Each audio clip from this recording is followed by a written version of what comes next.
otros compañeros que todavía no realizan esta práctica, ¿no? Entonces, pues vamos a hacer un resumen del sistema nervioso y de una vez vemos el sistema nervioso autónomo.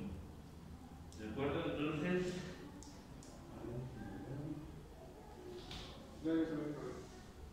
ahí se ve, ¿verdad? Bueno, el sistema nervioso, ya lo vimos.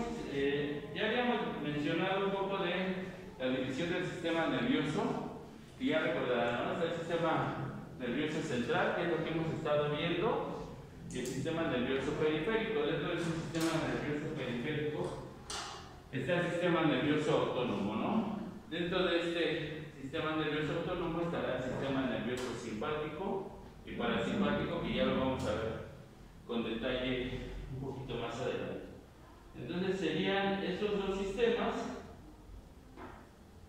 Y bueno, recordar un poco la parte de la embriología, ¿no? Recuerdan un poco de cómo estaba el embrión. En este caso decíamos que a diferencia de los diferentes sistemas que se empiezan a formar justamente en la etapa de organogénesis, el sistema nervioso empieza a los 18 días, es decir, desde la tercera semana empieza la formación del sistema nervioso. ¿Sí? Y veíamos que inicialmente se formaban, en esta tercera semana se formaba el disco trilaminar, es decir, el periodo de gastrulación.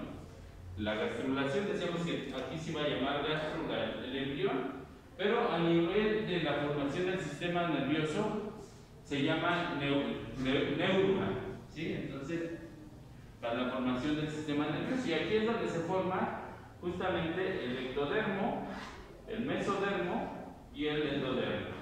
A partir de este endodermo, ¿sí? Se va a formar, de este ectodermo, perdón, se va a formar, dijimos, toda la parte externa de nuestro cuerpo, piel, uñas, cabello, ¿sí? Toda la parte externa, pero además también el sistema nervioso, ¿sí? Entonces ahorita vamos a ver una imagen, incluso por ahí en las imágenes en las micrografías que les pasé, se veía bien el tubo neural, ¿sí? A los lados se veía el sistema nervioso periférico y por ahí se veía una pequeña capita que era el ectodermo superficial, que es el que va a dar origen a las estructuras externas de nuestro cuerpo. Entonces, aquí está, en este caso, refiriéndonos a la formación del sistema nervioso, hablaríamos que esta parte es la placa neural. Entonces, inicialmente es una lámina, como vemos aquí, que se va a denominar placa neural, ¿sí? Formado, aquí vemos su línea primitiva y algunas otras estructuras. Y acá en la parte de arriba vemos la cavidad amniótica, que decíamos que se va a llenar de líquido amniótico, que es ese líquido en el cual va a estar flotando el bebé. El saco vitelino inicialmente le va a servir al embrión para nutrirse, para todas las funciones que después va a tomar función la placenta, ¿sí? Entonces el saco vitelino y bueno, algunas otras estructuras. Y también ahí vemos en esa imagen una estructura importante que es la notocorda. ¿Sí? Recuerden que esta notocorda es la que va a hacer la inducción de la formación del sistema nervioso. Entonces ahí se ve muy bien la notocorda, ¿sí? Y bueno, ya al final de la tercera semana, por eso hablamos de la tercera y la cuarta semana, ya se empieza a ver cómo hay proliferación de estas células formando los pliegues neurales, ¿sí? Inicialmente empieza su formación, se forman estos pliegues neurales, ¿sí? Entre estos, obviamente al ir creciendo esta placa neural hacia sus dos lados, se va a formar aquí una línea, que es la que se le conoce como el surco neural, ¿sí? Entonces el surco neural, los pliegues neurales, y posteriormente esos pliegues neurales se van a fusionar para formar el tubo neural. Las crestas neurales, que sería esta parte de aquí, van a formar parte del sistema nervioso periférico, y la parte más externa, que sería el ectodermo superficial, va a formar las estructuras externas de nuestro cuerpo, ¿ok? Entonces la piel, uñas, cabello, todo eso. Entonces aquí estaría al final de la tercera semana. Y pues bueno, aquí ya vemos, ¿no? El proceso de neurulación, que pues justamente es todo este proceso hasta que se cierra el tubo neural, ¿sí? El tubo neural Acá ya vemos las crestas neurales, el ectodermo superficial y el tubo neural con su neurocele, que es justamente la cavidad del sistema, bueno, de esta formación del sistema nervioso, ¿sí? La notocorda, que la seguimos observando. Y en el video de la embriología de las fases tempranas, la doctora Yolanda mencionaba que los cierres de este tubo neural eran de manera discontinua, ¿sí? O sea, sucedía en varios puntos, pero al final de cuentas se cierra completamente este tubo neural, ¿no? Inicialmente se cierra el neuroporo anterior, en algunos libros se encuentra el día 25, en algunos día 26, día 27, ¿sí? Dependiendo de la bibliografía. En el Lachman mencionan en el día 27.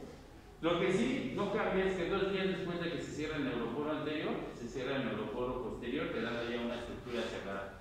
¿Qué sucede si hay defectos o cierres defectuosos de este tubo neural? Pues que recuerden que por ahí veíamos que esta notocorda induce la formación del sistema nervioso, pero también el sistema nervioso induce la formación de los huesos que lo van a rodear, ¿sí? Entonces imagínense si hay un cierre defectuoso a nivel del neuroporo anterior, pues no se van a formar las estructuras encefálicas, es decir, no va a haber cerebro y por lo tanto tampoco va a haber huesos del cráneo, ¿sí? ¿Sí? ¿Dónde surge la espina bífida? Pues justamente sucede porque a nivel de la columna vertebral, ¿sí? No hay un cierre defectuoso, entonces ahí en esa vértebra solo se forma un espacio de esa vértebra, pero no completa, entonces ahí pues hay una comunicación, ¿no? Hacia el exterior. Por eso es que suceden esos tipos de patologías, ¿sí? Y recuerden, pues bueno, también se van a formar estas estructuras de aquí que son las somitas, aunque en las micrografías que les envíen son de embriones de pollo, ¿sí? Sí se alcanzan a ver estas somitas en estos embriones, entonces lo ideal sería que en su reporte, a pesar de que decimos que son embriones de pollo, ustedes cuenten el número de somitas, ¿sí? Y la relacionen con el humano, ¿no? Entonces si ahí dice embrión de pollo de 13 horas, ¿sí?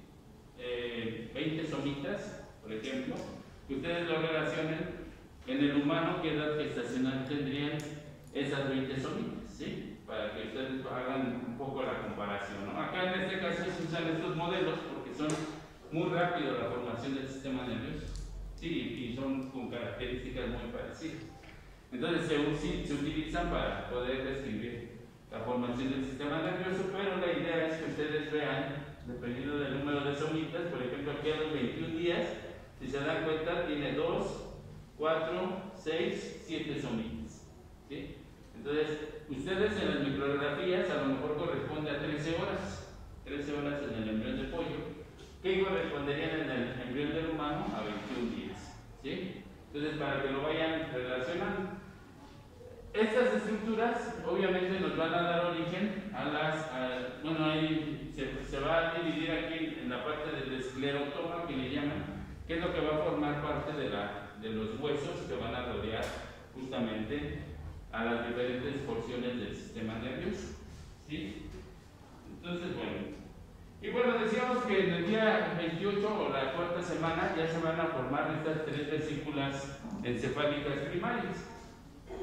El cerebro anterior, el cerebro medio y el cerebro posterior, o prosencéfalo, mesencéfalo y rombencéfalo, y hacia abajo la médula espinal, ¿sí? Esto es a la cuarta semana del desarrollo embrional, ya se encuentran ubicadas estas estructuras.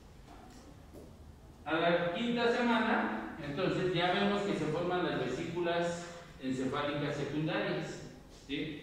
Entonces el prosencéfalo se divide en 2, que va a dar origen al telencéfalo. ¿Qué estructura da origen de este telencéfalo? A los hemisferios cerebrales. Después el diencéfalo, que también forma parte del prosencéfalo, ¿sí? Que da origen a las regiones del tálamo, hipotálamo, epitálamo, ¿sí? La glándula hipófisis, todas esas estructuras. Y la reconocen porque justamente aquí se encuentra el nivel del ojo, ¿sí? Aquí estaría luego la parte, ¿no? ¿Perdón? Y luego da como parte de... Sí, de ahí nacería, por eso de ahí vemos el nacimiento de los fallos de nervios craneales. Entonces aquí nacería obviamente el nervio óptico, ¿sí? Por eso es que se encuentra ubicado. Cuando nosotros veíamos los pares de nervios craneales, veíamos el nacimiento unos a nivel del bulbo raquídeo, otros a nivel del puente, otros a nivel del mesencéfalo, otros a nivel del diencéfalo. Por ejemplo, ese par craneal que es el óptico, pues van a ser a nivel del diencéfalo, ¿sí? Entonces, por eso es que se relaciona con la vesícula óptica que se encuentra aquí. Entonces se encuentra esto, pero recuerden que también parte del ojo tiene el ojo tiene una parte que tiene que ver con el sistema nervioso, que son justamente la retina, ¿sí? La retina que tiene sus fotorreceptores, que tienen origen de tipo nervioso, por así decirlo, ¿no? Son células especializadas que tienen que ver con el sentido de la vista, ¿de acuerdo? Entonces estas dos vesículas se forman a partir del cerebro anterior o mesencéfalo. El cerebro medio queda como tal, decíamos, el mesencéfalo queda como tal, pero aquí qué estructuras veíamos, pues veíamos los tubérculos cuadrigéminos, ¿sí? Que son los dos superiores y dos inferiores, o culículos superiores y culículos inferiores. Y por la parte anterior, eso sería entre los hemisferios cerebrales y el cerebelo. Y en la parte inferior o anterior estaríamos viendo dos estructuras que se llaman cuerpos mamilares, ¿sí? Esto a nivel del mesencéfalo. Y esto es importante porque seguramente pues, va a venir en el examen qué estructuras se van a ir formando a partir de cada una de estas porciones, ¿sí? ¿Los cuerpos mamilares eran del mesencéfalo o romencéfalo? Mesencéfalo. Sí, todavía estamos en mesencéfalo. Y a nivel del rombencéfalo veíamos que se forman dos vesículas, ¿sí? El metencéfalo, que va a formar el puente y el cerebelo, y el encéfalo, que va a formar el bulbo raquídeo, o también llamado médula oblonga, ¿sí? Entonces eso se forma aquí. Entonces serían las estructuras. Sus cavidades a nivel de los hemisferios cerebrales, los ventrículos laterales, a nivel del diencéfalo, el tercer ventrículo, a nivel del mesencéfalo, el acueducto de Silvio que conecta el tercer ventrículo con el cuarto ventrículo, y por lo tanto el cuarto ventrículo se va a encontrar a nivel del rombencéfalo, ¿sí? También habíamos visto que en estas estructuras, en estos ventrículos, van a estar llenos de un líquido. Este líquido es el líquido cefalorraquídeo. Recuerdan que se forma a partir de unas estructuras llamadas plexos coroideos. ¿Dónde van a estar ubicados esos plexos coroideos? En los ventrículos laterales, en el diencéfalo. Aquí no va a estar ubicado, a nivel del mesencéfalo no va a haber, tampoco va a haber esos plexos coroideos a nivel del puente del cerebelo, ¿sí? Pero sí a nivel del bulbo raquídeo. Aquí también hay plexos coroideos, y son los que se van a encargar de la formación del líquido cefalorraquídeo. Y aquí vemos un poco de la curvatura del nervio. Ustedes en las micrografías pues tienen más o menos unas estructuras muy parecidas a estas, ¿sí? Si tienen dudas de las estructuras, traten primero de identificar la mayor cantidad de estructuras, y si tienen duda con alguna, pues ya saben que me pueden preguntar, sin problema les apoyo. Entonces, bueno, aquí ya vimos todo el desarrollo, ¿no? Desde la tercera, cuarta semana, quinta semana, hasta la formación de todas esas estructuras. Que bueno, aquí ya en este esquema viene ya desarrollado ya de manera general, ¿sí? Y bueno, aquí lo estaríamos viendo. Ya el embrión, con una vista lateral, ¿sí? Con sus diferentes vesículas, el telencéfalo, el diencéfalo, ¿sí? Acá estaría el mesencéfalo, acá estaría la porción de lo que sería el cerebelo y el puente, el bulbo raquídeo y la médula espinal. Y aprovechamos este esquema para ver pues, bueno, el nacimiento de muchos de estos pares de nervios craneales, ¿no? Por ejemplo, pues, bueno, aquí podemos ver el nervio glosofaríngeo, el nervio vago, que están a nivel del bulbo raquídeo, ¿sí? A nivel del rombencéfalo, pues bueno, vemos el nervio vestíbulo coclear, ¿sí? Acá más hacia la parte de lo que sería ya el diencéfalo, ¿sí? Estaríamos, decíamos que viendo el nervio óptico, y ya hacia la región de los hemisferios estaríamos viendo el nervio olfatorio, ¿sí? Entonces vamos viendo el nacimiento de estos, digo, esto es de manera general, pero obviamente para ubicar cómo en las diferentes porciones van haciendo o tienen el nacimiento de esos pares de nervios craneales. Y también, y eso es importante porque a partir de la médula espinal vemos el nacimiento de estos nervios, que son los nervios raquídeos, ¿sí? Que tienen más que ver con el sistema nervioso periférico, que ahorita lo vamos a ver, ¿de acuerdo? Estos serían los nervios raquídeos, que recuerden que nervios craneales son 12 pares, nervios raquídeos son 31 pares de nervios raquídeos. Y para que no se confundan, bueno, ahora en los siguientes temas ya vamos a ver óseo, pues bueno, ya para que sea como un poco más claro, vamos a ver que estos pares de nervios raquídeos se van a relacionar más con el número de vértebras. Entonces, aquí podemos irlo asociando posteriormente de acuerdo al número de vértebras en las cuales se encuentran. Bueno, aquí ya vemos a la siguiente semana, ya están más desarrolladas. Sin embargo, recuerden que decíamos que el cerebro, ¿sí?, va a crecer en un lugar muy pequeño, que es el cráneo, ¿sí? Entonces, aquí, digamos, a las 11 semanas todavía no se ven esos surcos y pliegues que se forman en el cerebro. Sin embargo, ya está formado. Y decíamos que a partir de esta octava semana hasta la semana 38-40 implica toda una fase de crecimiento y desarrollo, ¿sí? Por lo tanto, el cerebro también empieza a crecer, pero decíamos que en un espacio muy pequeño. Entonces, este cerebro, para crecer en ese espacio pequeño, se empieza a plegar entre sí. Decíamos que si lo viéramos como una hoja, pues sería un cerebrote, ¿no? Si lo vemos que está en un espacio pequeño, pues es como si arrugáramos una hoja, la hacemos bonita y bueno, ocupa un espacio muy pequeño. Lo mismo ocurre con esto. Entonces, se va plegando entre sí hasta que pues, finalmente queda ya la estructura con sus diferentes pliegues, ¿sí? Sus circunvoluciones, que son las más profundas. Y bueno, pues ya aquí ya vemos un poco, esto es a la semana 38, ¿sí? Ya lo podemos ver. Entonces ya está el cerebelo, los hemisferios cerebrales, el puente, el bulbo raquídeo. Acá de este color vemos el diencéfalo. Aquí estaríamos viendo los tubérculos cuadrigéminos, los culículos superiores e inferiores. Entonces esta sería el mesencéfalo. Acá estarían los cuerpos mamilares, acá la hipófisis. Entonces bueno, vamos viendo ya las estructuras ya bien formadas. Y entonces ya aquí ya vemos un poco ya de la parte, ya vemos el cerebro y entonces las estructuras que se van a formar a partir de este cerebro, que son pues prácticamente la parte de histología. ¿Por qué células está constituido este cerebro? Decíamos que por las células de la glía, ¿sí?, que están constituidas en mayor cantidad, y las neuronas, ¿sí?, que es donde se van a llevar todos estos impulsos nerviosos. Entonces las neuronas, que ya dijimos, están formadas por un núcleo celular, un soma, unas dendritas, un axón y sus terminales axónicas o botones sinápticos, ¿sí? Y las neuroglias que también se encuentran tanto a nivel del sistema nervioso central como periférico. Estas neuroglias dijimos que son los astrocitos tipo 1 y tipo 2. Los astrocitos tipo 1 son los que van a dirigirse hacia la vía madre para formar la barrera hematoencefálica.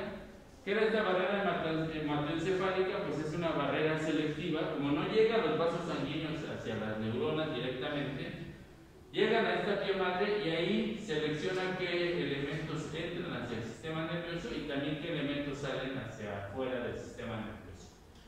Entonces por eso es que es importante esta barrera hematoencefálica, que se dice que es una barrera selectiva, es decir, solo algunas moléculas pueden entrar o salir de este sistema nervioso. Y las otras neuronas a nivel del sistema nervioso central, los oligodendrocitos, que son las que se encargan de mielinizar los axones, y las células de la microglia, que son las que se van a encargar de fagocitar a las neuronas que han envejecido o que han muerto, ¿sí? Luego sistema nervioso periférico, las células que se encargan de mielinizar los axones del sistema nervioso periférico son las células de Schwann, ¿sí? Entonces estas son las que se encargan de mielinizar estos axones del sistema nervioso periférico. Y otras neuronias son las células satélite. Entonces, bueno, acá vemos en este esquema un poco de estas neuronas. Dijimos que está constituido por un núcleo celular. Cuando hablamos de núcleos neuronales, ¿sí?, no nos referimos al núcleo de la neurona, sino a un grupo de neuronas que se encuentran localizados a diferentes niveles del sistema nervioso. Cuando nos referimos al núcleo de la neurona, nos referimos como núcleo celular, ¿sí? Para que no haya, de repente hay la confusión de que, digamos, que queremos ver el núcleo del café. Este núcleo del café es un grupo de neuronas que se encuentran a nivel del mesencéfalo y que liberan serotonina, que es un neurotransmisor. Ahorita vemos la parte de neurotransmisores. Entonces, bueno, pues nos referimos a un grupo de neuronas, ¿sí? Por eso es que aquí manejo un poco esta diferencia entre un núcleo neuronal, que es un grupo de neuronas, y el núcleo celular, que en este caso es este, ¿sí?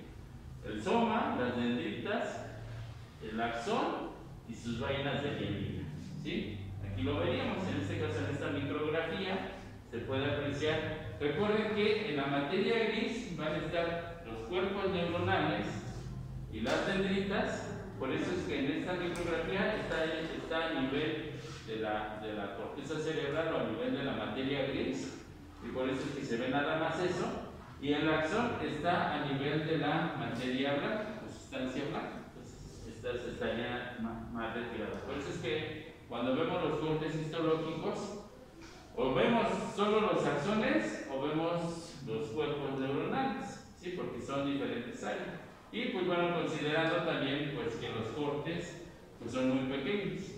Entonces, bueno, aquí está la neurona y todas estas pequeñitas son las células gliales, ¿sí? Todas estas pequeñas. Entonces, bueno, está así constituido el axón, sus terminales axónicas, y acá estas que van a hacer contacto con otras neuronas, o si son neuronas motoras, van a tener contacto con una placa motora o un músculo para que se pueda contraer. Entonces aquí estaríamos ubicando estas neuronas. Y bueno, ya vemos que hay neuronas de tipo sensitivas, motoras o interneuronas. Aquí algunos ejemplos: neuronas sensitivas, ¿sí?, que generalmente decimos que son monopolares. Ahorita vemos un poco de eso. Estas motoneuronas, que decía ahorita en un momento, transmiten su impulso hacia estos botones sinápticos, y acá está el músculo, ¿sí? Entonces aquí se libera un neurotransmisor que es acetilcolina, que hace que la fibra muscular se contraiga. Sí, aquí vemos un poco de estas interneuronas. Las interneuronas, como aquí dicen, se encuentran a nivel del sistema nervioso y van a servir como conectores, ¿sí? Ya sea entre neuronas motoras con otras interneuronas, o neuronas sensoriales con neuronas motoras, así sucesivamente, ¿no? Entonces, como que van a servir como intermediarios entre estas neuronas para que llegue su efecto a las diferentes partes del sistema nervioso.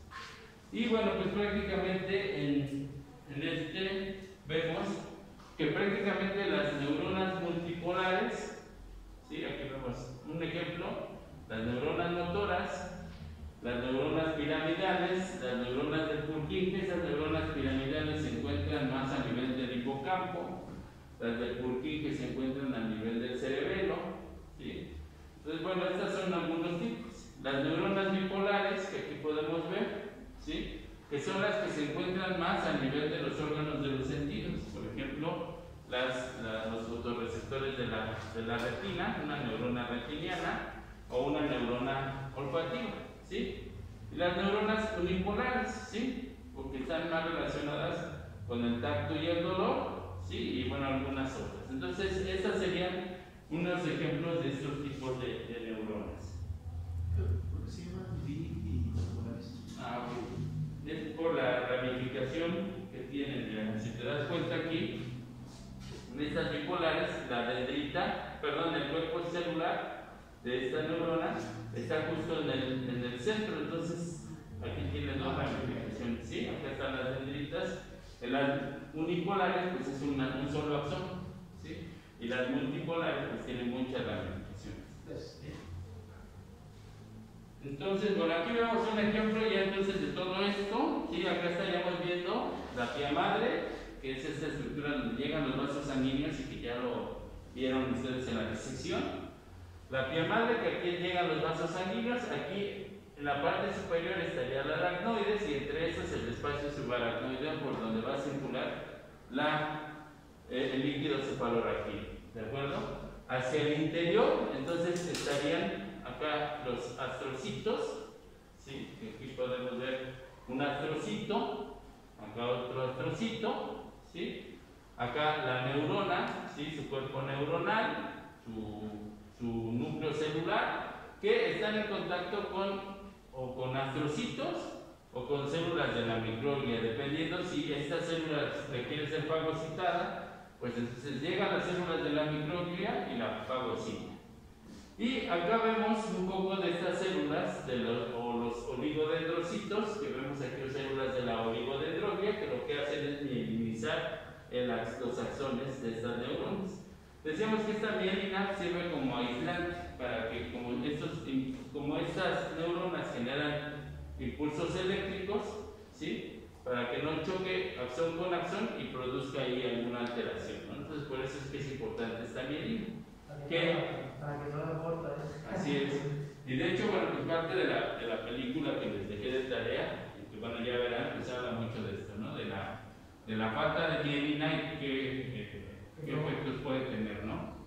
Entonces por eso es que decidí dejarles esa tarea para que aprovechen y bueno, entiendan un poquito más de cómo algunas patologías tienen que ver con este tipo de situaciones, ¿no? La falta de mielina o la destrucción de mielina, por ejemplo, la esclerosis múltiple, ¿no?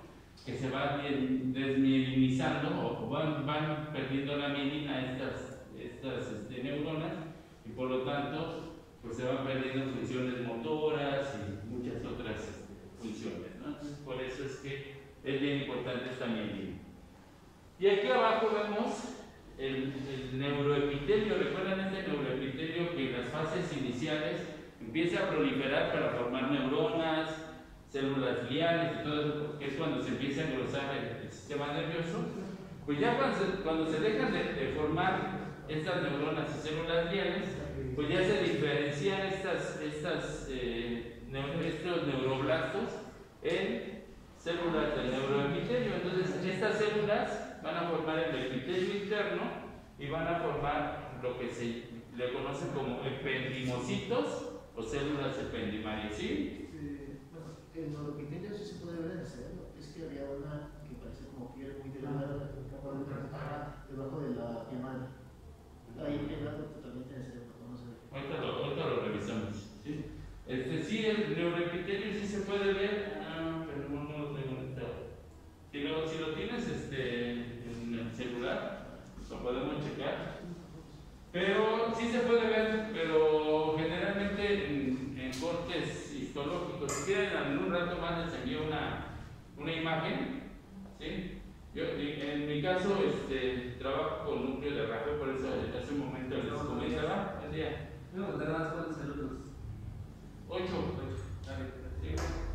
Les comentaba de este núcleo de Rafael, que son precisamente un grupo de neuronas que producen serotonina, ¿sí? Si quieren, en la siguiente clase vemos un poco más acerca de estos neurotransmisores para no dejarlo así sin ver, ¿sí? Vemos los neurotransmisores pero sí me interesaba pues esta parte, porque les digo, en este núcleo de Rafael estas neuronas van a estar liberando serotonina. Serotonina es el neurotransmisor del confort, del bienestar. Por eso es que muchos recomiendan o dicen que el consumo de chocolate activa la secreción de serotonina y por eso es que pues, es rico comer un chocolate, ¿no? Y entonces, bueno, la alteración de estas neuronas pues produce menos cantidad de serotonina y por lo tanto pues produce procesos como depresión, ¿sí? Entonces, bueno, ahorita hablando un poco de esto ya En la siguiente clase vemos la parte de neurotransmisores. Pero justamente este núcleo de Raffet se encuentra a nivel del mesencéfalo, ¿sí? Donde se encuentra el acueducto de Silvio. Entonces les mando una micrografía de las que tengo, las cuales se ve muy bien el acueducto de Silvio, se ven los ependimocitos y por arriba de este acueducto de Silvio se nota este núcleo de Raffet, que es un grupo de neuronas que van a liberar serotonina, ¿sí? Entonces sí es posible apreciarlo. ¿Sí tienen la foto? Es que no se ve. Bueno, si quieren les mando mejor. Pero este neuroepitelio lo van ustedes a observar no macroscópicamente, ¿eh? O sea, a simple vista no, más que por microscopía. Es que siempre decía como una pielecita, como cuando te puedes que comen la mano luego tienes. A lo mejor es la pia madre, ¿no? No, Ahora las paredes se Bueno, les digo, este neuroepitelio lo van a poder observar, pero solo por microscopía. Porque pues prácticamente forma parte de la estructura del cerebro. Entonces, por los cortes que les he enviado son cortes de 4 micras. Hablaba que una micra es la milésima parte de 1 milímetro. Entonces 4 micras, imagínense el grosor de este corte. No, es la aracnoides. Esta grisecita, la de abajo, la que están los vasos sanguíneos, es la pia madre. Si ustedes levantan, está el espacio subaracnoideo por donde va a circular el líquido cefalorraquídeo. Entonces también a la pierna de arriba. Sí. La de arriba, la gris, o la que tiene como color como grisáceo azulado, es la aracnoides. La que está en contacto directo con el cerebro es la pia madre, que es donde llegan los vasos sanguíneos. La aracnoides es la que cubre el cerebro que no se cuando se pega, cuando se mueve algo. ¿Cómo? Como que cubre la parte del cerebro, ¿no? Sí, lo mantiene fijo, digamos, pero hace un espacio entre la pia madre y la aracnoides para que por ahí esté circulando el líquido cefalorraquídeo. ¿Sí? Entonces, por eso es una membrana que está por arriba. ¿Sí? Entonces, bueno, y la dura madre se va a encontrar a nivel del hueso. ¿Sí? Por ahí en algunos casos les tocó un pedazo del hueso, pues ahí se veía la capa que está pues, prácticamente en contacto con el sistema nervioso y que es, por eso se lo relacionan como que es duro, ¿no? Porque está pegado al hueso. Esa sería la dura madre. Entonces, primero, ¿la dura madre es más dura que el hueso? No, un poco es más grande. Y segundo, lo que dijo el profesor que presenta la pia madre en relación con la infección de la meningitis es muy peligrosa. Sí, porque lo que hace es pues, inflamar justamente las meninges. Entonces impide, o una de dos, o impide la circulación del líquido cefalorraquídeo, o la misma inflamación, pues no permite que haya una circulación adecuada de este. Recuerden que en el caso de líquido cefalorraquídeo, bueno, al rato checo los videos, pero el líquido cefalorraquídeo se produce a nivel de los plexos coroideos, que ya mencionamos, ¿no? Se encuentra a nivel de ventrículos laterales, tercer ventrículo y cuarto ventrículo. De hecho, aquí tengo una imagen más adelante. Entonces, este va a circular por dentro, pero también hay agujeros a nivel de este sistema nervioso que comunica con la parte externa. Entonces, va a circular por dentro y por fuera del sistema nervioso. ¿Sí? Por esos agujeros que se encuentran en diferentes niveles del sistema nervioso. Pero la absorción, o sea, tiene que haber un equilibrio entre la producción en los plexos coroideos, pero también con la absorción de esos plexos coroideos. ¿Dónde se lleva la absorción? Pues justamente si aquí a nivel de la pia madre están todos los vasos sanguíneos, pues ahí va a estar la parte del sistema venoso del cerebro. Entonces aquí en esta región es donde se va a llevar la absorción de este líquido cefalorraquídeo. Entonces por eso es que está en equilibrio. ¿Sí? Si se inflama por una meningitis, pues también entonces hay desequilibrio en la absorción del líquido cefalorraquídeo, entonces puede que haya incluso agrandamientos de los ventrículos, porque hay acumulación de este líquido. ¿Sí? Entonces por eso es que sí es peligroso. ¿De acuerdo? Y recuerden que al haber el agrandamiento de estos, pues lo que va a presionar pues es la materia gris de la corteza cerebral, que es donde se encuentran los cuerpos neuronales, ¿sí? Que pues tienen aquí funciones como el habla, funciones de memoria y todo eso. Entonces, si se presiona, pues van muriendo estas neuronas. Algo curioso es que en sí, cuando es así de inflamación, no duele el cerebro, porque el cerebro no tiene terminaciones de dolor, sino que lo que duele es la meninges, porque así. Sí. Entonces, sí, efectivamente, sí, no tiene neuronas sensitivas, ¿no? Entonces, pero sí el agrandamiento de estos lo que ocasiona, pues, es justamente la muerte de estas neuronas porque están a nivel del hueso. Entonces, si se presionan, pues empiezan a morir todas esas neuronas, ¿no? Esto es, bueno, también algunas de las cuestiones por las que luego, cuando los jugadores de fútbol americano pues, están golpeando el cráneo constantemente, y bueno, el líquido cefalorraquídeo, que funciona como una especie de amortiguador, ¿sí? para de alguna manera soportar estos golpes, pues no está diseñado para esto, ¿no? Entonces también hay muerte de estas neuronas que se encuentran a nivel de la corteza cerebral. Y bueno, por los daños que ya se ven a veces ya muchos años después. Entonces, bueno, aquí estaría un poco de la conformación de las células, de las neuronas, células gliales. Aquí a nivel, en este caso, el nivel del sistema nervioso periférico, pues acá estaría parte de lo que serían las células de Schwann, que van a mielinizar estas neuronas, ¿sí? Igual pues son parte de las células de la glía. Y pues bueno, ya aquí estaríamos viendo ya el sistema nervioso central, que ya dijimos se forma por el encéfalo y la médula espinal, ¿sí? Entonces, bueno, ahí está la parte teórica que probablemente bueno, pues les pueda servir para estudiar. Y bueno, por lo del encéfalo que mencionábamos ahorita, ¿no? De la muerte de estas neuronas a nivel de corteza cerebral, pues sí puede dañar muchas funciones, porque aquí están justamente involucrados los procesos de sensaciones, decisiones, acciones, la parte intelectual, la parte emocional, comportamiento y bueno, la memoria, ¿no? Entonces, si se afecta alguna de estas regiones, pues puede afectar alguna de estas funciones del encéfalo, ¿sí? Entonces, bueno, esto ya lo vimos, ya me voy a pasar un poco más rápido, pero sí hablar de las meninges. Aquí, si se dan cuenta, aquí vemos las meninges. Acá estaría la corteza cerebral o materia gris del cerebro, ¿sí? Aquí en contacto con el cerebro estaría la pía madre, acá la aracnoides, el espacio subaracnoideo, por donde va a circular el líquido cefalorraquídeo, ¿sí?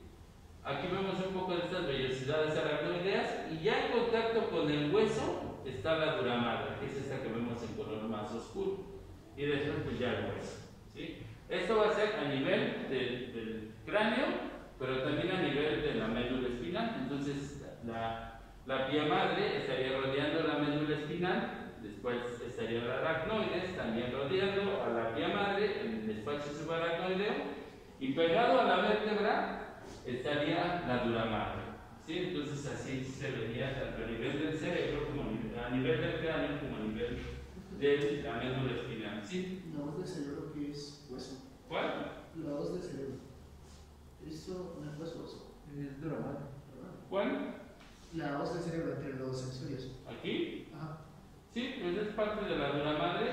Y recuerden que, bueno, pues aquí estaría un poco de la formación de los huesos. Aquí, pues recuerden que el corte es un corte coronal, entonces más o menos se vería así, dividiendo a los dos hemisferios, ¿sí? Entonces, ¿sí hueso entre los dos?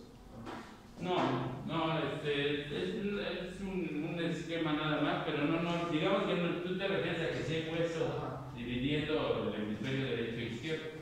No, sí hay un pequeño pliegue, un surco, una muesca que se hace a nivel digamos, del hueso frontal y los parietales, y se hace una pequeña muesca, pero no es así tan profunda, ¿no? Digamos que es como esta que vemos aquí, ¿sí? No es así como lo vemos, pero bueno, más o menos aquí es como para identificar a las meninges, ¿sí? Y aquí vemos lo del líquido cefalorraquídeo que mencionábamos, ¿no? que tiene una protección mecánica, es decir, amortigua, ¿sí? Protege y sostiene el sistema nervioso. Tiene funciones de equilibrio, función homeostática, entre lo que es el transporte de hormonas, iones, entre algunas otras funciones. Y también, pues bueno, hay un intercambio de nutrientes, productos de desecho hacia la sangre, ¿sí? Del tejido nervioso hacia la sangre. Y aquí, si se dan cuenta, pues bueno, vemos que pues circula por dentro, ¿sí? Acá vemos algunos agujeros por donde sale.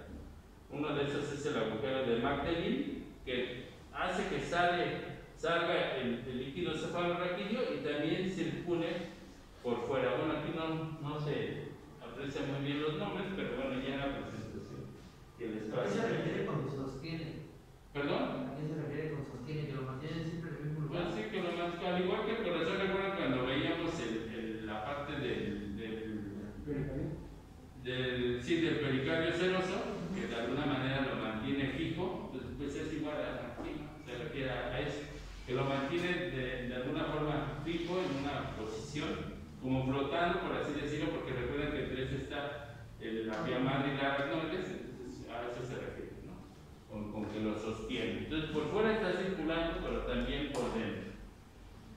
Este es lo del líquido cefalorraquídeo que ya les había mencionado. Esto, pues bueno, ya nos la pasamos porque ya habíamos mencionado. El tallo encefálico, que recuerden que, pues bueno, nos referimos a partir del mesencéfalo hacia abajo, no está incluido como tal el cerebelo, sino más bien. Esto recuerden que decíamos que es como si fuera una flor. Después entonces se le llama tallo cerebral o tronco encefálico. Bueno, ya aquí ya vimos un poco de las estructuras, ya las vieron ustedes en el laboratorio, entonces pues ya no lo mencionamos. De todas maneras, aquí les dejo la parte teórica de las estructuras que se encuentran aquí. Y bueno, la corteza cerebral, que ya lo ven un poco más, que está dividido obviamente en lóbulos. ¿Sí? Acá estaríamos viendo los dos hemisferios y dividido en diferentes lóbulos: el lóbulo frontal, los lóbulos parietales, el lóbulo occipital, y por acá hacia abajo estarían los lóbulos temporales, que son los que ustedes tienen que identificar en la disección. Y bueno, algunas diferencias funcionales entre el hemisferio derecho e izquierdo, como aquí podemos ver. Decíamos que si nos da un parálisis, recuerden este cuerpo calloso entrecruza los axones de un hemisferio hacia el otro lado. Entonces, si tuviéramos un parálisis facial del lado izquierdo, indicaría que está habiendo un daño a nivel del hemisferio derecho, ¿sí? Y viceversa, si tuviéramos algún daño a nivel de la mitad contraria del lado derecho, pues estaría indicando un daño a nivel del hemisferio izquierdo, ¿sí? Entonces, porque ahí se entrecruzan los axones, ¿sí? Entonces, pues prácticamente el hemisferio derecho, como aquí vemos, va a recibir las señales sensitivas desde los músculos de la mitad izquierda del cuerpo, por eso es que aquí lo mencionamos. Lo contrario, el hemisferio izquierdo va a recibir esas señales desde la mitad derecha, ¿sí? Pero sí es importante porque aquí justamente están algunas funciones. Por ejemplo, el lado derecho tiene que ver con el conocimiento musical y artístico, el sentido espacial, patrones de percepción, el reconocimiento de rostros, ¿sí? Del contenido emocional de las expresiones faciales, el contenido emocional del lenguaje, ¿sí? Genera imágenes mentales para comparar las relaciones espaciales y además identifica y discrimina diferentes olores. La parte izquierda tiene más que ver con el razonamiento, habilidades numéricas y científicas, capacidad para utilizar y comprender el lenguaje, y bueno, tiene que ver con el lenguaje escrito y hablado, ¿sí? Entonces, bueno, dependiendo de la región que esté funcionando, por eso en muchos estudios, pues de repente se ve como más iluminada una área que otra, pues justamente es por las porciones que se están utilizando en ese momento, ¿sí? Entonces, bueno, de temas esto va a venir en la presentación, que creo que a esa ya, además ya la había subido, ¿no? Esto no lo he subido. ¿No lo he subido esta? ¿verdad? Bueno, entonces si me pueden recordar para subir esta presentación a claro como la tengan. Los lóbulos, pues ya los mencionamos, el lóbulo frontal, el lóbulo parietal, el lóbulo temporal, el lóbulo occipital y acá estaría el cerebro. Y esos son los que sí tienen que identificar ustedes en la disección. Esto, pues bueno, no, la médula espinal, y ya también aquí sí podemos ver lo que les mencionaba, las meninges, la médula espinal, la pía madre, la aracnoides, la dura madre, y entre la aracnoides y la pía madre que vemos aquí, el espacio subaracnoideo por donde también va a estar circulando el líquido cefalorraquídeo. Recuerden que a nivel de la médula espinal, la materia gris se encuentra en el centro y la materia blanca en la periferia. En el caso del cerebro, es al revés, la materia gris está en la periferia y la blanca en el centro. Aquí lo de los pares de nervios raquídeos, ¿sí? Entonces aquí vemos que hay 8 cervicales, 12 torácicos, ¿sí? Acá vemos 5 lumbares, 4 sacros y 5 sacros y un coxigio. Aunque el coxigio, sabemos que es la fusión de 4 vértebras coxígeas, el coxis, ¿sí? Aquí solo hay un par de nervio craneal. En total son 31 pares nervios raquídeos. Entonces hay 31 pares de nervios raquídeos. Que ahorita lo vamos a relacionar un poco con la parte del sistema nervioso periférico. Entonces, bueno, ya recordaremos a nivel de la médula espinal las placas alares, las placas alares, las placas basales. Las placas basales se encuentran en la parte posterior, ¿sí?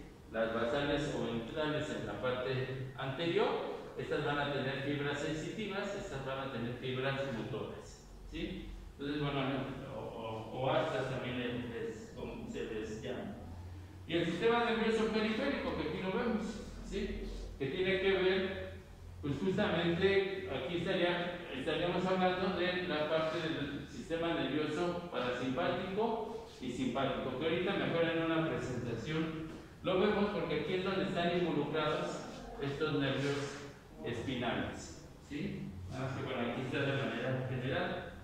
Los nervios craneales, que ya los vimos, los pares de nervios espinales. Hay, bueno, los dermatomas, que también son importantes, puesto que estos dermatomas son las regiones de la piel, ¿sí? Que van a estar involucradas en la percepción de las condiciones externas, ¿no? Desde el ambiente hasta, bueno, si nos quemamos o si nos picamos, pues bueno, aquí va a mandar señales hacia el sistema nervioso. Y si se dan cuenta, tiene que ver, ¿sí? Con estos pares de nervios raquídeos, ¿sí? Acá, por ejemplo, están el C2, C3, C4, C5, C6, toda esta área las va a detectar los pares de nervios raquídeos cervicales, ¿sí? Toda esta región la van a detectar los nervios torácicos, ¿sí? Toda esta región la van a detectar los nervios lumbares. Esta región la va a detectar los nervios sacros, ¿sí? Y el coxigio, no lo veo ahorita aquí, pero bueno, también está en esta región. ¿Puedes revisar el lado izquierdo? ¿Perdón? ¿Acá? Ajá, sí. No, esos son los cervicales. ¿Acá? Este es sacro. Esta es la parte anterior del pie sacro. Pero el coxigio, bueno, ahorita no lo aprecio aquí en esta imagen, pero también tiene que ver con la parte de las funciones posteriores o de los miembros inferiores. Y hay una enfermedad crónica que es que las personas no sienten dolor. ¿Por qué se debería eso? ¿Por qué se debería esa sí, al daño de estos dermatomas, que son los encargados de la percepción del dolor. Por lo tanto, no lleva la comunicación o la información hacia la médula espinal. Recuerda que la médula espinal pues, justamente está hacia la médula espinal, que es donde están estos nervios raquídeos. Entonces, si no hay esa comunicación, entonces hay un daño y una comunicación de estos dermatomas con los nervios raquídeos.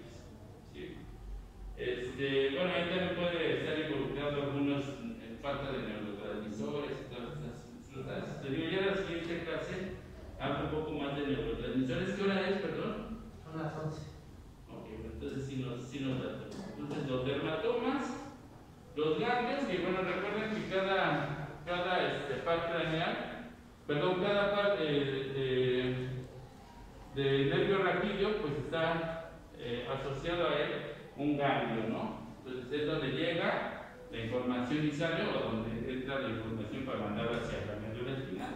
Entonces ahí está un poco de la distribución de los ganglios. Y bueno, ya para terminar la parte del sistema nervioso en cuanto a la anatomía, faltaría ver pues, lo que es el sistema nervioso autónomo, que decíamos que aquí es donde está el sistema nervioso simpático y el sistema nervioso parasimpático. Y aquí pues podemos ver un poco de las funciones que tienen estos. Por ejemplo, pues bueno, vemos que tiene que ver con la apertura o cierre de los ojos, ¿sí? del iris, con las glándulas lacrimales, las glándulas salivales, el latido cardíaco, la respiración, las funciones digestivas, ¿sí? Todo esto tiene que ver con este sistema nervioso autónomo. Y se llama autónomo pues porque nosotros no podemos controlar su funcionamiento, se maneja de manera autónoma. Y entonces aquí vamos a ver entonces que este sistema nervioso autónomo, como aquí lo dice, es la parte de este sistema nervioso que se va a encargar de controlar las acciones involuntarias, ¿sí? Por eso se llama autónomo, que es lo que ahorita mencionamos. Vemos que este sistema nervioso autónomo va a recibir la información, ya vimos, de las vísceras, del medio interno, para actuar sobre sus músculos, sobre sus glándulas o sobre sus vasos sanguíneos. Es decir, que estos vasos sanguíneos, dependiendo de las condiciones, manden más flujo sanguíneo, entonces se expandan, o si requieren menos flujo sanguíneo, pues se contraen, ¿sí? Lo que sería vasodilatación o vasoconstricción. Y bueno, pues bueno, vemos que la mayoría de las acciones involuntarias son la respiración, el latido cardíaco y muchas otras que son algunas de las funciones que va a desempeñar este sistema nervioso autónomo. Y decíamos que se divide el sistema nervioso simpático y parasimpático. El sistema nervioso simpático se va a activar en procesos de alerta, ¿sí? Entonces, de repente, por ejemplo, vamos caminando y de repente nos sale un perro y nos ladra, se activa de inmediato el sistema nervioso parasimpático, ya sea para tener una reacción de huida, entonces se descargan hormonas, neurotransmisores que permiten pues, justamente la activación de nuestro organismo. Entonces, bueno, ahorita vamos a ver cómo se relaciona esto. Y si se dan cuenta, está compuesto por dos cadenas de 23 ganglios. Estos ganglios decíamos que son los que se van a encontrar a los lados de los nervios raquídeos, ¿sí? Entonces vemos que, por eso menciona aquí, a los lados de la columna vertebral, y que pues tiene que ver con la respiración, la circulación, las secreciones, ¿sí?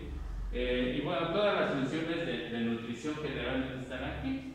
Vemos que están implicados en actividades que van a requerir gasto cardíaco, que ahorita mencionábamos. Entonces, también al estar involucrados en estas actividades como el gasto cardíaco, también va a requerir de pues, una fuente de energía, ¿no? Generalmente, la principal fuente de energía pues, se va a obtener desde la glucosa, el ATP, todos esos elementos que son fuentes de energía.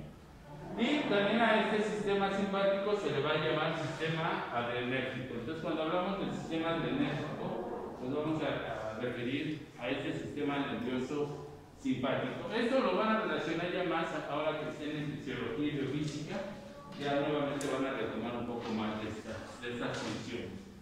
¿Y qué dijimos que hace? Pues va a preparar al cuerpo para reaccionar ante situaciones de estrés, ¿sí? Aquí vemos algunas de sus funciones. En la circulación y la respiración, vemos que la liberación de adrenalina va a producir un aumento del gasto cardíaco, ¿sí? Va a aumentar la frecuencia cardíaca. Vemos que también va a ocurrir una broncodilatación, ¿sí? Entonces vemos que también los pulmones se van a expandir, pues precisamente porque requiere mayor cantidad de sangre, esto requiere entonces mayor oxigenación de la sangre. En este caso, cuando se libera esta adrenalina, se van a inhibir las secreciones gastrointestinales, es decir, pues el organismo no requiere en ese momento tener la energía para que esté teniendo procesos digestivos, sino más bien procesos de reacción hacia ese estímulo de estrés. Entonces se inhiben las secreciones gastrointestinales y se estimula el metabolismo en general. Entonces acelera todo el metabolismo para reaccionar en estos procesos de estrés. Por eso decíamos que se llama sistema adrenérgico. Y pues bueno, en este caso la preservación del organismo se ocasiona de forma, en este caso va a ocasionar una respuesta de forma rápida y efectiva, y pues bueno, va a activarse en procesos que amenazan la integridad del individuo. ¿Sí, dime? Es por eso que cuando la gente no está estresada la digestión. Sí, bueno, sí, pero el proceso es un poco de estrés más crónico, ¿no? Este sistema reacciona prácticamente No, inmediato. a estrés, por ejemplo, tengo un examen, ahora sí está todo así. Sí, las funciones gastrointestinales y todo eso se van más hacia la función del estrés, ¿no? Porque no solamente por la liberación de adrenalina, sino que además se liberan otras hormonas como cortisol, ¿sí? Entonces estas hormonas son hormonas de estrés que pues justamente hacen que el organismo tenga pues, esto que mencionábamos, ¿no? Broncodilatación, es decir, que los pulmones se expandan, que haya mayor flujo sanguíneo, pero a la vez pues también se inhibe toda la parte digestiva, ¿no? Entonces sí, en este aspecto sí. ¿Y solamente es en un lapso de tiempo, en lo que dura? Sí, en lo que dura el estrés, porque después ya actúa el sistema nervioso parasimpático, que hace que el organismo retorne a su estado normal. Entonces digamos que este se activa, pero el sistema nervioso parasimpático hace que el organismo retorne otra vez a la normalidad, ¿no? Entonces sí, se activa en un proceso de estrés, puede estar liberando estas hormonas, pero finalmente, pues bueno, por eso mencionaba, ¿no? En un estrés crónico, pues ya es un proceso prolongado, y entonces, pues bueno, el sistema nervioso parasimpático lo que hace es retornar al cuerpo a la normalidad. Entonces, por ejemplo, lo que menciona su compañero, ¿no? En un examen, pues está el estrés, pero ya después, pues nuevamente regresa a la normalidad, ya actuando el sistema nervioso parasimpático. Que ahorita, bueno, vamos a ver un poco de eso, ¿no? Aquí es importante esto porque vemos que este sistema nervioso parasimpático, vemos que son los nervios que nacen de la región del encéfalo, es decir, desde la región de las cervicales, ¿sí? Donde se comunica con el encéfalo, y hasta lo que son las sacras 2 y sacras 4. Y ahorita vemos un poco de eso. Entonces, de las regiones del encéfalo, recuerden que comunica con el bulbo raquídeo.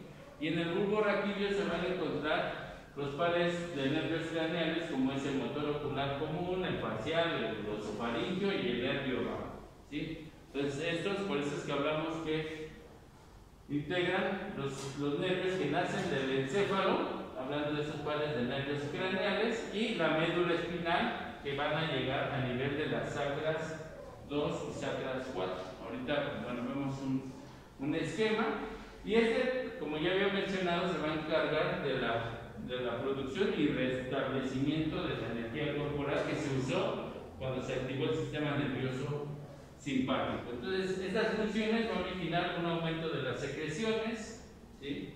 Conservación de la energía, la estimulación de este sistema nervioso parasimpático va a producir una disminución ahora de la frecuencia cardíaca, una broncodilatación, es decir, que disminuye ya también la expansión de los pulmones, pues también ya empieza a ser más lenta, ¿sí?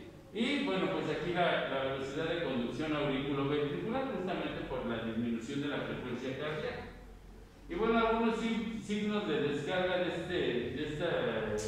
este sistema nervioso parasimpático, pues bueno, a veces causan náuseas, vómitos, movimientos intestinales, neuresis y bueno, lo que es defecación, ¿no? Que hablan un poco de la parte de orinar y bueno, de la parte de la defecación. Y bueno, aquí vemos un poco de este esquema la parte de activación del sistema simpático y parasimpático. Por ejemplo, cuando se activa el sistema nervioso simpático, pues produce la dilatación de la pupila, ¿sí? Va a actuar sobre las glándulas salivales inhibiendo la salivación porque dijimos que inhibe los procesos digestivos, va a acelerar el ritmo cardíaco, va a dilatar los bronquios precisamente para que se tenga mayor respiración, disminuye la actividad digestiva, ¿sí? Estimula la conversión de glucosa a glucógeno en el hígado porque requiere fuente de energía, decíamos, y bueno, esta la va a obtener en gran parte de la glucosa. Disminuye la peristalsis, que son los movimientos que tiene el sistema digestivo para enviar el alimento a las diferentes porciones de este sistema digestivo, y pues va a relajar la vejiga, ¿sí? Lo contrario, lo que hace el sistema nervioso parasimpático, pues entonces va a controlar la pupila, es decir, la va a disminuir, va a aumentar la salivación, va a disminuir el ritmo cardíaco, va a contraer los bronquios, ¿sí?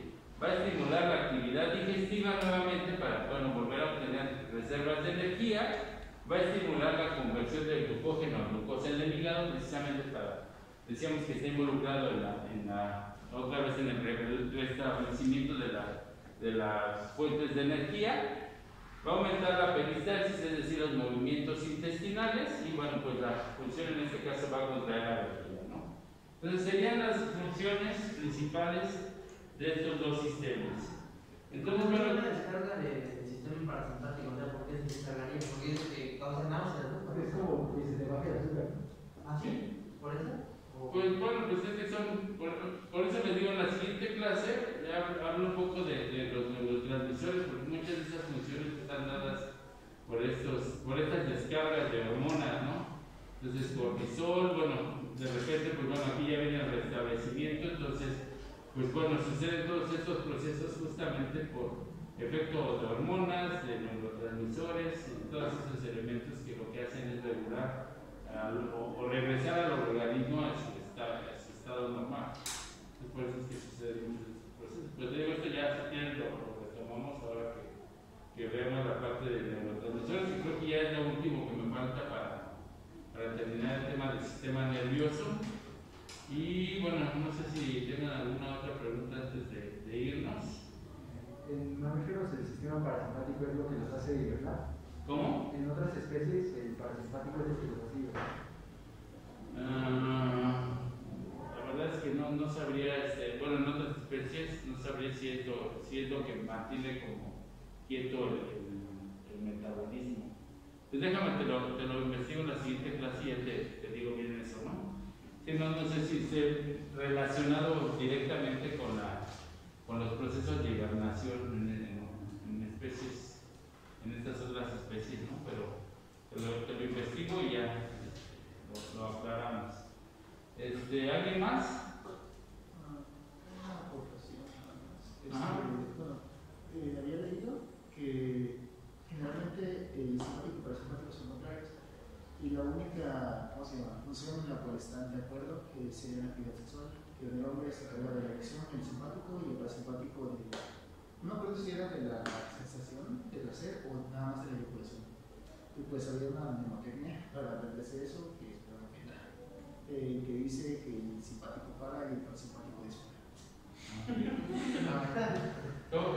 ¿La mnemotecnia cómo dices que es? El simpático para y el parasimpático dispara. Sí. Eso también está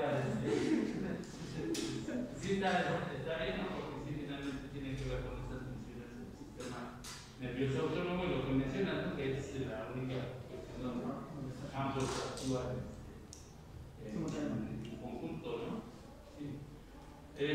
Bueno, pues entonces el día de hoy terminamos y nos vemos el día de mañana, ¿no? A las 8:30. Terminamos de ver sistema nervioso con la parte de los neurotransmisores. Sí, déjenme checar hasta dónde nos quedamos la clase pasada.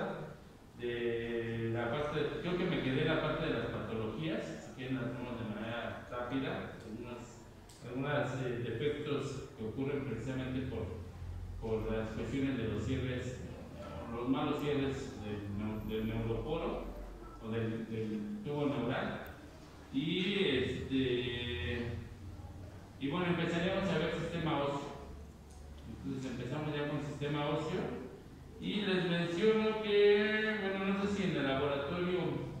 ya les van a manejarlo igual que van a tener que exponer un hueso Una pata de pollo. del cráneo, pero no van a exponer un hueso del cráneo, del esqueleto axial y uno del esqueleto pendicular.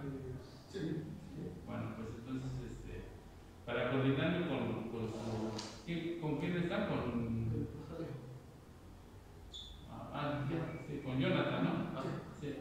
Entonces, para coordinarme con él con respecto a las exposiciones, y bueno, pues ya nos iremos poniendo al corriente, porque ahorita tenemos esta semana que probablemente nos retrasemos un poquito con la cuestión de los temas, pero bueno, ya nos pondremos al corriente ya en las siguientes clases. Parece ser que si todo sale bien, en 2 semanas, bueno, de esta semana a la otra, ya estaríamos viniendo presenciales 100%. Entonces, ya nos ponemos al corriente con los temas. Entonces, pues nos vemos el día de mañana y bueno, que tengan buena tarde. Gracias. Tenemos una pregunta. Este parcial ya vendría a ser